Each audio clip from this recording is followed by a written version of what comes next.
Last year we did 24-hour marathon. This was all in aid of children in need.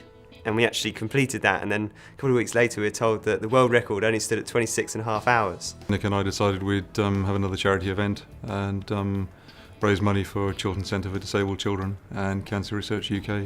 Throughout training I've actually incurred an injury with my wrist. I've actually had to step down, which is, to be honest with you, gutting. I'll still be there throughout the whole thing. Hopefully raise as much money as we can.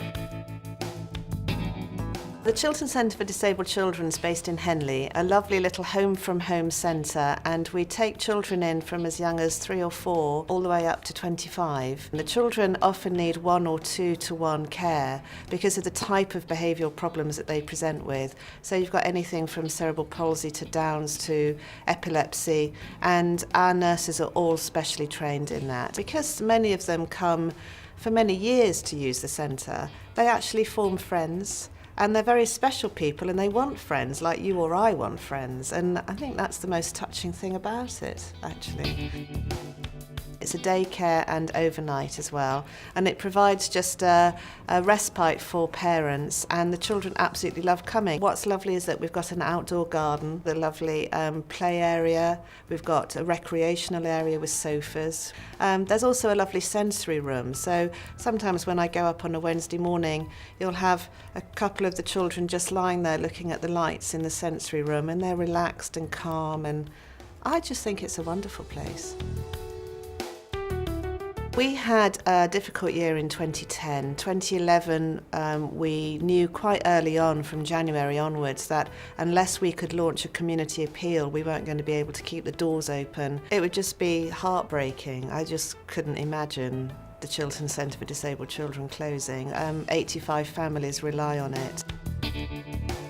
It's one of the largest independently funded cancer research charities in the world. The problem we've got is it's not government funded, so we rely on the likes of these guys to contribute. If you take a £10 donation, that can buy glass slides for cell study, and that's just £10. In 2009-2010, Cancer Research UK raised somewhere in the region of £446 million.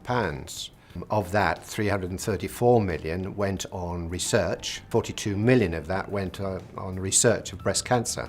The shop in Tame, I believe £120,000 last year was raised. Cancer is such a complex disease, and it's not something that's going to go away.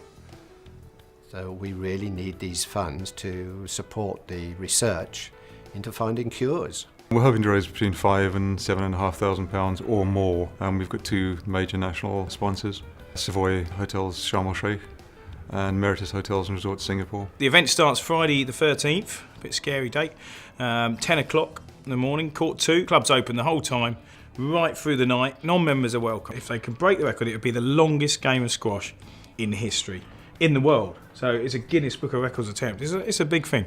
For squash, it's a big thing for the club, it's a big thing for the charities. Give us some support. The charities need the money. There are 2 sponsorship links, Just Giving and Virgin Money.